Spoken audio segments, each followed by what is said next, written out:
ओम सूर्यदेव नमः। नमस्कार मित्रों, आपका स्वागत है हमारे YouTube चैनल पर। आज के इस वीडियो में आप सुनेंगे रविवार व्रत कथा एवं रविवार पूजन विधि। तो आइए मित्रों, पहले जानते हैं रविवार व्रत पूजन विधि। मित्रों, रविवार के दिन पहले स्नान करके भक्तों को साफ कपड़े पहन लेना चाहिए और फिर सूर्य देव को स्मरण करके व्रत का संकल्प लेना चाहिए।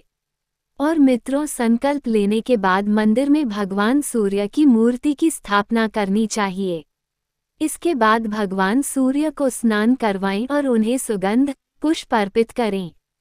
इसके बाद कथा का पाठ करें और धूप दीप के साथ सूर्य देव की आरती करें। एक तांबे के कलश में जल ले लें और उसमें फूल और चावल डाल दें। इतना करने के बाद सूर्य देव के मंत्रों का उच्चारण करें और सूर्य देव को जल अर्पित करने के बाद भोजन ग्रहण करें।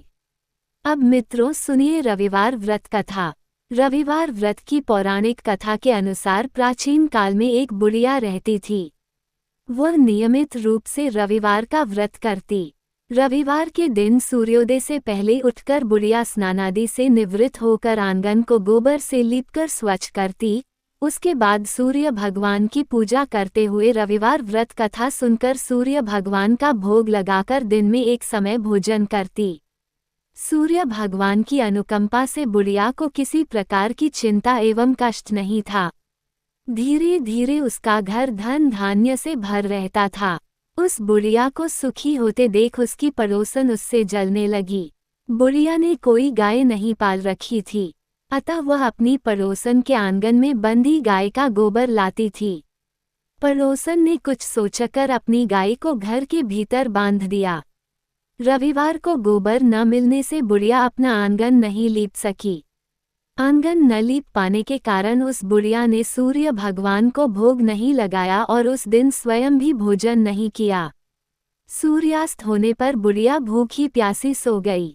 प्रातःकाल सूर्योदय से पूर्व उस बुढ़िया की आंख खुली तो वह अपने घर के आंगन में सुंदर गाय और बछड़े को देखकर हैरान हो गई। गाय को आंगन में बांधकर उसने जल्दी से उसे चारा लाकर खिलाया। पड़ोसन ने उस बुढ़िया के आंगन में बंधी सुंदर गाय और बछड़े को देखा तो वह उससे और अधिक जलने लगी। तभी गाय ने सोने का गोबर किया। गोबर को देखते ही पड़ोसन की आंखें फट गईं।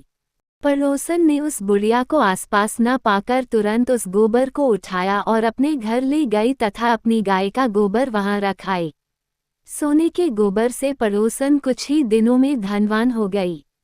गाय प्रतिदिन सूर्योदय से पूर्व सोने का गोबर किया करती थी और बुढ़िया के उठने के पहले पड़ोसन उस गोबर को उठाकर ले जाती थी।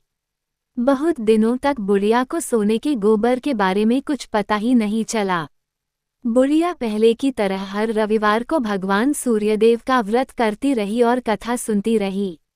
लेकिन सूर्य भगवान को जब पड़ोसन की चालाकी का पता चला तो उन्होंने तेज आंधी चलाई।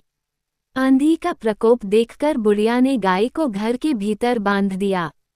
सुबह उठकर बुढ़िया ने सोने का गोबर देखा। उसे बहुत आश्चर्य हुआ। 4:13। उधर सूर्य भगवान को भूखी प्यासी बुढ़िया को इस तरह प्रार्थना करते देख उस पर बहुत करुणा आई। उसी रात सूर्य भगवान ने राजा को स्वप्न में कहा, राजन, बुढ़िया की गाय व बछड़ा तुरंत लौटा दो, नहीं तो तुम पर विपत्तियों का पहाड़ टूट पड़ेगा, तुम्हारा महल नष्ट हो जाएगा। सूर्य भगवान के स्वप्न से बुरी तरह भयभीत राजा ने प्रातः उठते ही गाय और बछड़ा बुढ़िया को लौटा दिया। राजा ने बहुत सा धन देकर बुढ़िया से अपनी गलती के लिए क्षमा मांगी।